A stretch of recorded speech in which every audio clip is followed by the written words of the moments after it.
বিষ্ণুপুর পাঞ্চেত বন বিভাগের উদ্যোগে এবার শুরু হলো জলজ পরিযায়ী পাখি গণনার কাজ। দুটি স্বেচ্ছাসেবী সংস্থার হাত ধরেই শুক্রবার সকাল থেকে বিষ্ণুপুর শহর লাগোয়া ঐতিহ্যের যমুনা বাঁধ এবং কালিন্দী বাঁধ দিয়েই শুরু হলো এই পরিযায়ী পাখিদের গণনার পর্ব। প্রত্যেক বছরের মতো এবারও আমরা আমাদের বন্যপ্রাণ শাখা পশ্চিমবঙ্গ সরকার বন দপ্তরের তরফে আমরা আমাদের যারা স্থানীয় এনজিওরা আছেন তাদের নিয়ে আমরা এই অ্যানুয়াল ওয়াটার বার্ড কাউন্ট, মানে আমাদের এখানে পরিযায়ী পাখি এই জলাশয়গুলোতে কতটা কি এসছে সেটা আমরা এবার পর্যালোচনা করে দেখছি। মূলত গত বছরগুলোর তুলনায় এবার একটু আনাগোনা কম দেখা যাচ্ছে পাখিদের।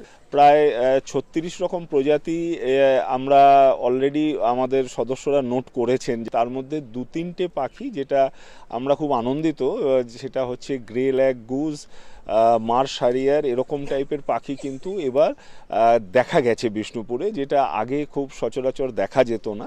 আমরা প্রথমে জলাগুলো চিহ্নিত করি যেখানে বিভিন্ন রকম মাইগ্রেটরি বার্ড বা রেসিডেন্ট বার্ডের আধিক্য বেশি বা যেখানে আসে আমরা প্রত্যেক বছরই জানি, সেই জায়গাগুলোকে চিহ্নিত করে শুধু যে ওয়াটার বার্ডগুলো আমরা কাউন্ট করব সেটা নয়, আমরা তৎসংলগ্ন এবং তার পাশে আশেপাশের বাস্তুতন্ত্রের মধ্যে যে পাখিগুলো আছে এবং তাদের যে ভূমিকা প্রকৃতিতে সেগুলো আমরা গুণে দেখছি। আর এই বার্ড সেন্সাসটা খুব ভালো মতন কাজে লাগে আমাদের পাখি সম্বন্ধে বিভিন্ন নথিতে রাখা।